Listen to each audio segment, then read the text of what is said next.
بسم الله الرحمن الرحيم، والصلاة والسلام على أشرف المرسلين وسيد الخلق أجمعين، محمد صلى الله عليه وسلم.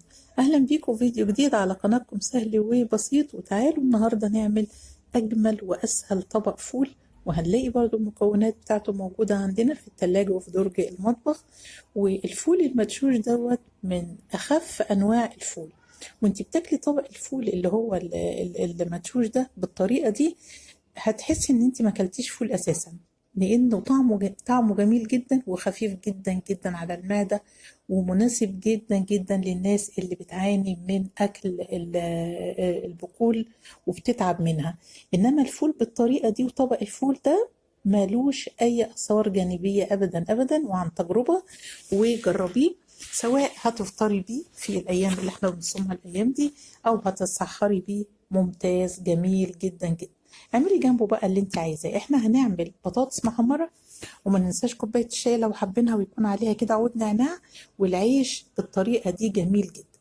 الفول ده بقى بيبدأ من بالليل، انت بتاخدي الكميه اللي انت عايزاها. انا خدت كوبايه وبنغسلها غسله كويسه وبننقعها، تمام، وبنسيبها ونتقابل بقى تاني يوم الصبح.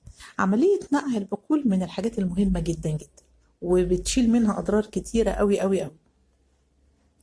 تاني يوم بقى الصبح بناخد الكسرونة بتاعتنا، تمام، نرمي المية اللي كانت عليها ونشطفها شطفة برضو، ونبدلها بمية نظيفة، وبعدين نحطها على النار. ونكون بقى مجهزين الحاجات الجميلة بتاعتنا دي: فص ثوم واحد بس، وعندنا طماطمية وقرن فلفل وبصلاية. على ما الفول بتاعنا يتسلق، وما ننساهوش على ما يتسلق هيكون احنا عملنا العيش الجميل بتاعنا ده. عندنا كوباية واحدة بس دقيق، ولو دي عملت 4 ترغيفة المتوسطين دول. لو انت حابة تضعفي الكمية ضعفيها. هو الدقيق وشوية ملح، وجنبك كوباية مية مغلية سخنة جدا جدا جدا. عشان كده هنقلب الأول كده بالمعلقة، وبعد كده هنبدأ لما تهدى الدنيا شوية نعجن بقى بإيدينا ونضيف المية بالتدريج. بنركن العجينة دي شوية بقى، وبعدين نبدأ نعمل العيش. أي عجينة بتعمليها بتسيبيها ترتاح حبة، حتى لو ما فيهاش خميرة، حتى لو ما فيهاش خميرة بنسيبها ترتاح حوالي 10 دقايق أو ربع ساعة. دي بتديكي نتيجة ممتازة جدا في الفرد وفي الخبز. كل المراحل بعد كده بتبقى سهلة وممتازة جدا جدا. طبق الفول ده هيبقى على السحور أو على الفطار، أو تعمليه للغدا زي ما انت حابة. جميل جميل جميل.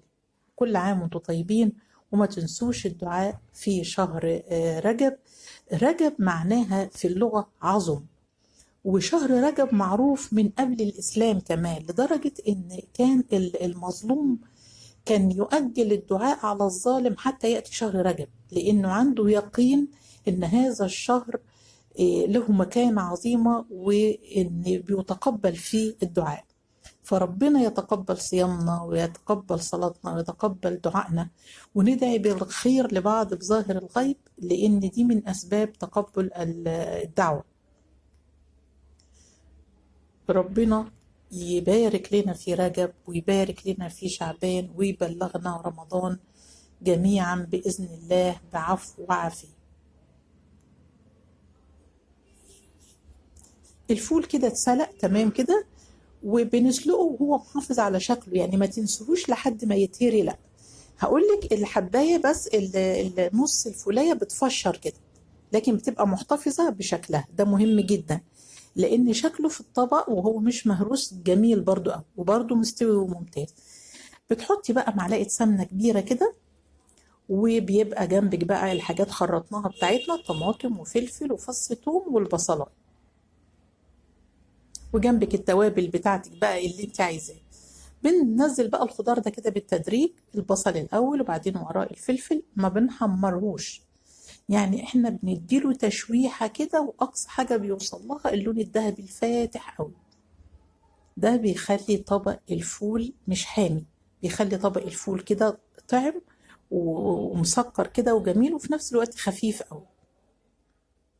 جربيها يعجبك جدا جدا جدا. الحاجة تدبل كده وتاخد لون الذهبي الفاتح، نضيف لها التوابل، ونحط الطماطم، لحد ما تحسي ان الطماطم، قطع الطماطم اتشوت كده، ومعاهم نص كوباية بس عصير طماطم.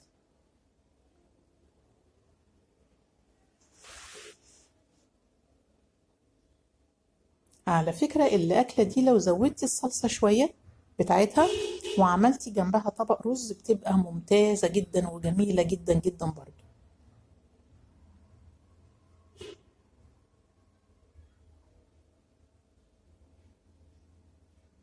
بتسيبي بقى دي تتسبك كده مع بعض، ريحتها جميلة، ريحتها تحفة، الخلطة دي ريحتها جميلة جميلة جميلة.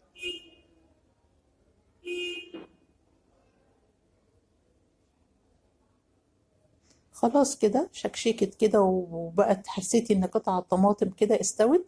برضو ما بسبكش قوي لدرجة ان المادة الدهنية تفصل عن الخلطة الجميلة بتاعتي دي، لا يا دوبها بس التكتك كده خلاص. وبنبدأ نضيف الفول بالمية بتاعته، بالمية بتاعته اللي هو اتسلق فيها، لان احنا كنا خلاص غيرناها قبل كده. واحنا بنقلب بقى بالراحة قوي برضو عشان تحافظي على شكل الفول. ما تديش تقليبة جامدة كده بحيث تبقى عاملة زي البصارة، لا، بتقلبي بالراحة قوي كده بحيث ان الخلطة الجميلة بتاعتك تدخل في الفول بقى كله. وتسيبيه، الفول اساسا مستوي بس ياخد غلوتين كده 3، ياخد من طعم الايه، الخلطة الجميلة دي. بتظبطي بقى الحدق بتاعك زي ما انت حابة، وكده كده تمام.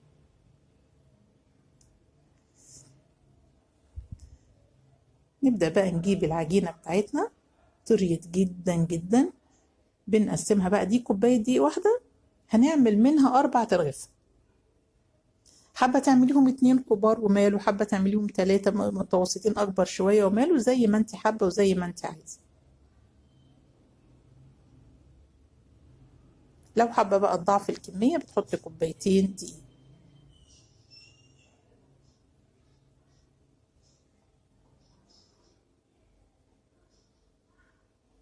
لو حسيتي ان في واحدة مظلومة أصغر شوية خدي لها حتة من الكبيرة واظبطي الدنيا. وده بيتغطى برضو وتاخدي منها واحدة واحدة كده، وتبدأي بقى تفرديه بالنشابة.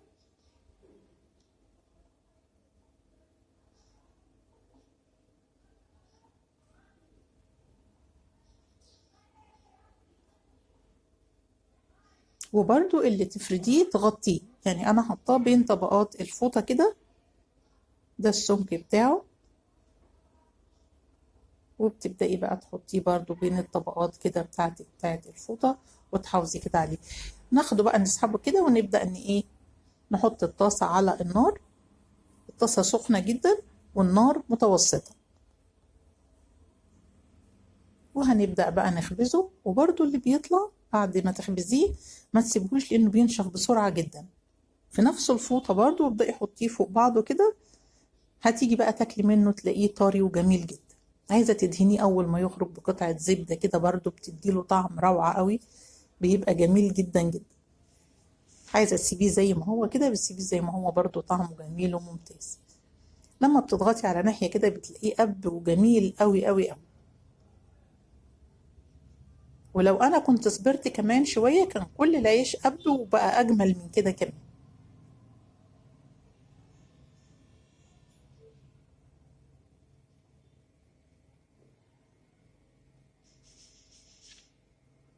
بتحركيه كده وعلى الوش ده شوية وعلى الوش ده شوية لحد ما تحسي إنه خلاص دخل في السوا. تضغطي عليه بحيث يلمس نار الطاسة قوي. فلما بيلمس طاسة النار، سخونية الطاسة قوي، بيبدأ يقب كده.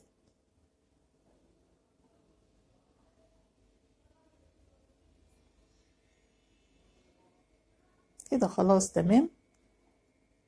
بتحمري بقى بدنجان، بتحمري بطاطس زي ما انت حابة بقى على الفطار بتاعك، تضيفي اللي انت عايزاه. تعملي جبنة بطماطم، تعملي شوية سلطة طحينة،